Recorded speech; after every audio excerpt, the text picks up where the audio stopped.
அல்கைது அலைக மஹப்பத்தம் மின்னி, என்னிலிருந்தும் இருந்தான பிரியத்தை நான் ஃபிரௌனுடைய அந்த கூட்டத்தார்களுக்கு கொடுத்து மூசாவின் மீது அன்பை பெருக்கி காட்டினேன் அப்படின்னு சொல்லுவான் அல்லாஹ்.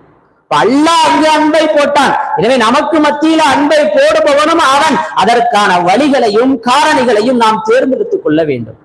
அன்புக்குரியவர்களே, அப்ப அன்பு என்பது அல்லாஹ்வுடைய கையில் இருக்கு. கணவன் மனைவி அவர்களுக்கு மத்தியில் அன்பு இல்லாமல் போயிருது.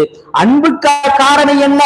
ஒரு கணவன் மனைவியை சந்திக்கும் போது சலாம் சொல்ல வேண்டும், மனைவி கணவனை சந்திக்கும் போது சலாம் சொல்ல வேண்டும், பிரியும் போது சலாம் சொல்ல வேண்டும், கணவனினுடைய கையை பிடித்து வழி அனுப்பி வைக்க வேண்டும். இது சின்ன விஷயம், ஆனால் இது அன்பை பெருக்கும் மாபெரும் காரணி. கணவன் வெயிலில் இருந்து வரும்போது அவர்களுக்கு மழை பெய்து கொண்டிருக்கிறது, நனைந்து வருகின்ற கணவனுக்கு சலாம் சொல்லி துண்டை எடுத்து தலையை துவட்டும் போது அன்பு வருமா வராதா? கணவன் வர இந்த அம்மா செல்போனை பார்த்துக்கிட்டு அப்படியே உட்கார்ந்து இருக்க, இவர் நினைஞ்சு போய் வந்து தன்னுடைய வேலைகளை தானே செஞ்சா மனைவியின் மீது கோபம் கொப்பளிக்கும், மனைவியின் மீது கோபம் உண்டாகும். சண்டை போடுறாங்க, அஸ்ஸலாமு அலைக்கும் சொன்னா சண்டை முடிஞ்சிடணும். அது மாதிரி மனைவிக்கு சலாம் சொல்றது, மனைவி இப்படி அன்பை வெளிப்படுத்துவது, கணவனினுடைய கையில் இருக்கக்கூடிய பொருட்களை வாசலில் வந்து வாங்குவது, இதுவெல்லாம் அன்பை பெருக்கும் வழிகள்.